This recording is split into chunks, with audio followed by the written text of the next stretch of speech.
जय जिनेन्द्र शाह। सब्जेक्ट है, यदि हम किसी की आराधना नहीं कर सकते तो विराधना तो हमें किसी की नहीं करनी चाहिए।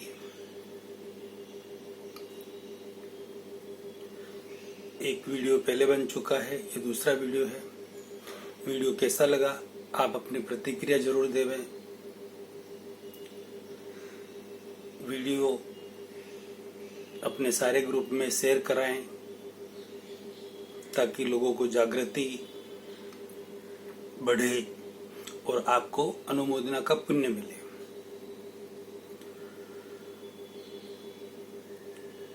जो यात्राएं करते हैं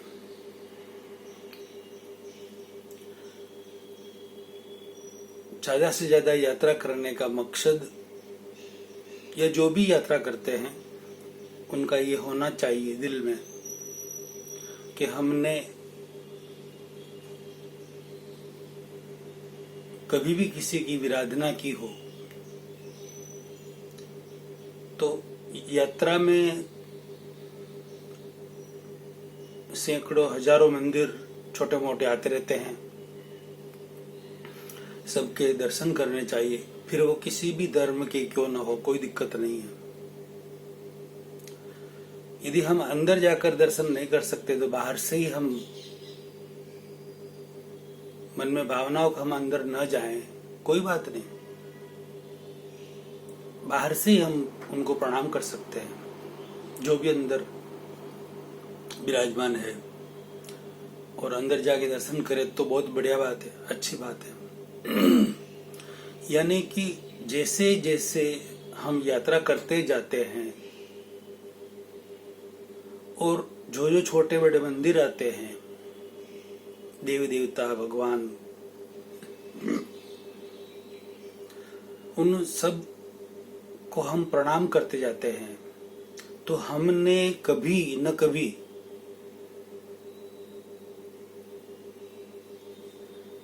किसी न किसी रूप में किसी न किसी देवी देवताओं की, भगवान की विराधना किसी भी भाव में,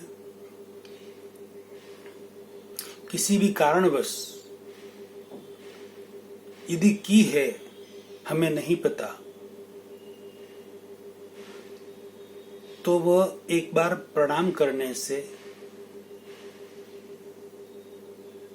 यानी कि पहले आपने विराधना की और अभी प्रणाम कर रहे हैं, यानी कि आराधना कर रहे हैं, तो वो विराधना मिट जाती है। उनकी जिनको आप प्रणाम कर रहे हैं उनके प्रति कोई विराधना हो गई है तो वो विराधना मिट जाती है।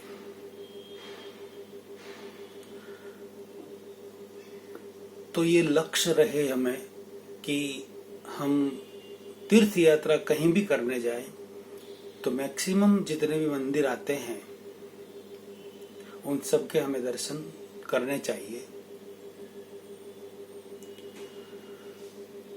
ताकि हमारी सारी विराधना पहले जितनी हुई है उन सब के रिलेटेड वो सारी मिट जाए। और पूर्व भाव में, संख्यात भावों में, असंख्यात भावों में हमने जिन जिन मनुष्यों की, अलग अलग संप्रदायों की, अलग अलग धर्मों की, अलग अलग पंथों पक्षों की, कोई भी किसी की विराधना की हो,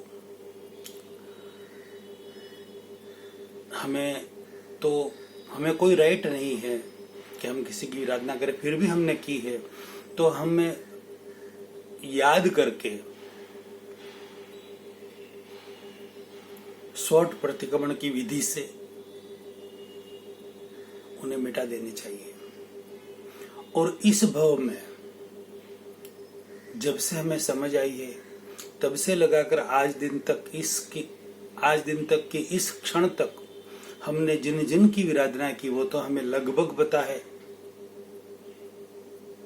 फिर वो संत हो, महंत हो, आचार्य हो, उपाध्याय हो, साधु हो, साध्वी, कोई भी गुरुदेव हो, कोई भी व्याख्यानकार हो, कोई भी कथाकार हो, कोई भी धर्म हो, कोई भी संप्रदाय हो, कोई भी व्यक्ति हो, कोई भी देव देवता हो, भगवान हो, जो हमने विराधना की है, हम उनके लिए गलत बोला है, उल्टा बोला है, अवर्णवाद बोला है, जो उनमें है ही नहीं वैसा हमने फैलाया हो, झूठ फैलाया हो, तो वो सब याद कर करके एक एक जितने याद आते हैं उन सब को याद करके एक एक की शॉर्ट प्रतिक्रमण से, जो 1 या 2 मिनट में आराम से हो जाता है, सारी विराधनाओं को हमें आराधना में कन्वर्ट कर देना चाहिए, ताकि हम विराधक में से आराधक बन जाएं। विराधक जो जीव है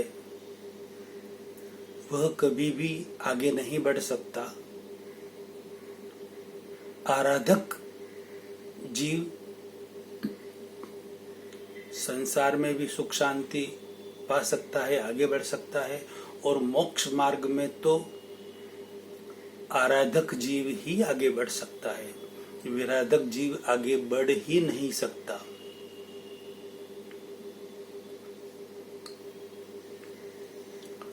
और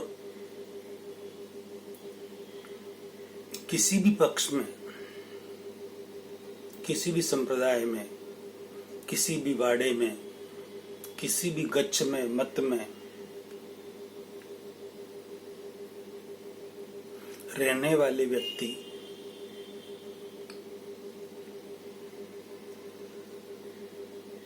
मोक्ष में लगभग नहीं जा सकते। यानी कि पक्ष में मोक्ष नहीं होता और मोक्ष में कोई पक्ष नहीं होता। हाँ, इन सब में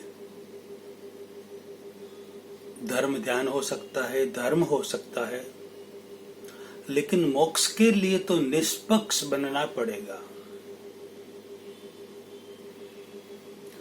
किसी एक पक्ष में रहकर और दूसरे की विराधना कर कर हम आगे नहीं बढ़ सकते।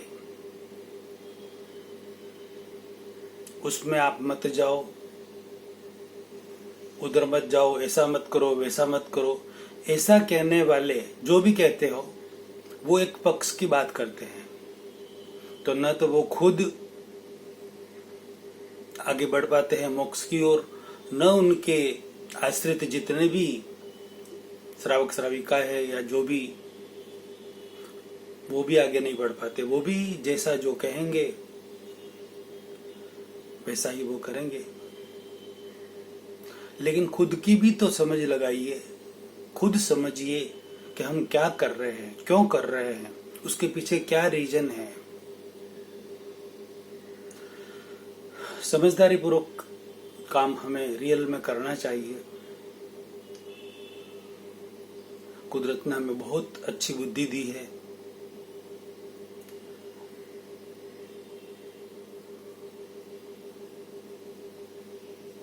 इस सृष्टि जगत का सर्वश्रेष्ठ जीव है तो वह मनुष्य ही है, और मनुष्य को उसके उपादान के लायक उसे अच्छी बुद्धि मिली हुई है, उसका उपयोग करना चाहिए।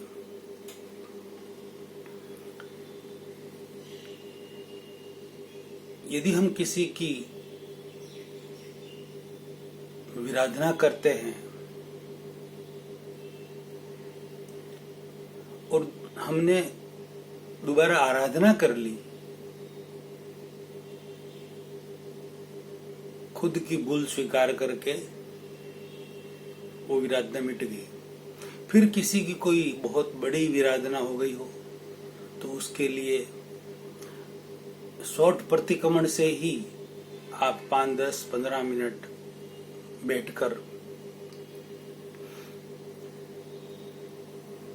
दिल से अपनी भूल को स्वीकार कर, हो सके तो आमने सामने, न हो सके तो आप अपनी जगह पर, अपने घर पर बैठे हुए मन में भी दिल से पश्चाताप करके, प्रायश्चित करके, पछतावा करके, दिल से आलोचना करके आप प्रतिक्रमण करें, भूल की क्षमा मांगे, क्षमा याचना करें और ऐसी विराधना दोबारा कभी भी नहीं करने का दृढ़ निश्चय पूर्वक प्रत्याख्यान करें, तो विराधना आपकी मिट जाएगी।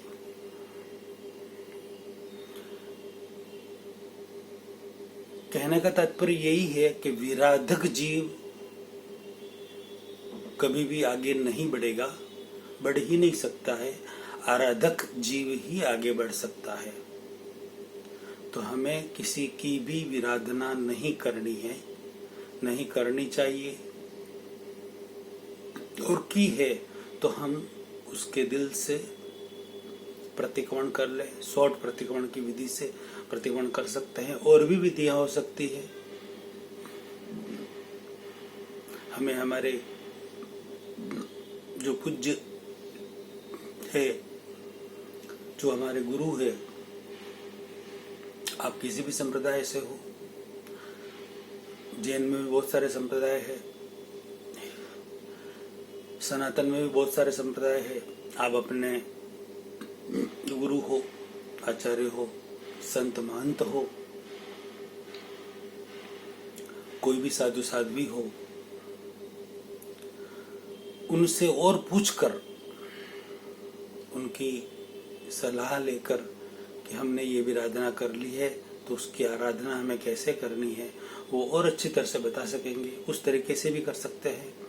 और मैं तो ये बताऊंगा कि 100 प्रतिक्रमण के जरिए आपकी जितनी भी विराधनाएं आपने की है, भूले की है, गलती की है, वो मिट सकती है। 100% मिट सकती है, बशर्ते कि हम हमारा खुद का दोष स्वीकार करें और 100% स्वीकार करें, और सामने वाले को फिर वो किसी भी गति के जीव हो, उन्हें 100% निर्दोष देखकर हम प्रायश्चित करेंगे, प्रतिक्रमण करेंगे, दोबारा ऐसी विराधना नहीं करने का प्रत्याख्यान करेंगे, तो उस विराधना से हम कायम के लिए मुक्त हो जाएंगे। हमें आगे बढ़ने का मार्ग अच्छी तरह से मिलेगा, कोई रुकावट नहीं होगी।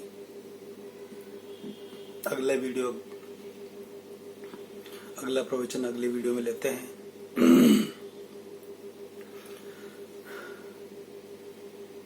आप सबसे विनम्र निवेदन, वीडियो अच्छा लगा हो तो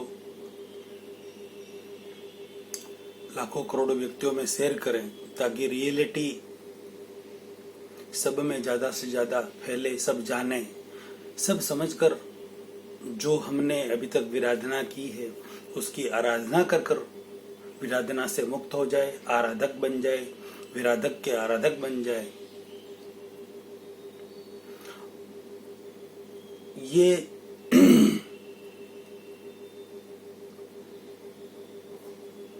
सम्यक विचारों को फैलाने का, औरों को बताने का, अनुमोदना का पुण्य कमाए। जय जिनेंद्र साहब।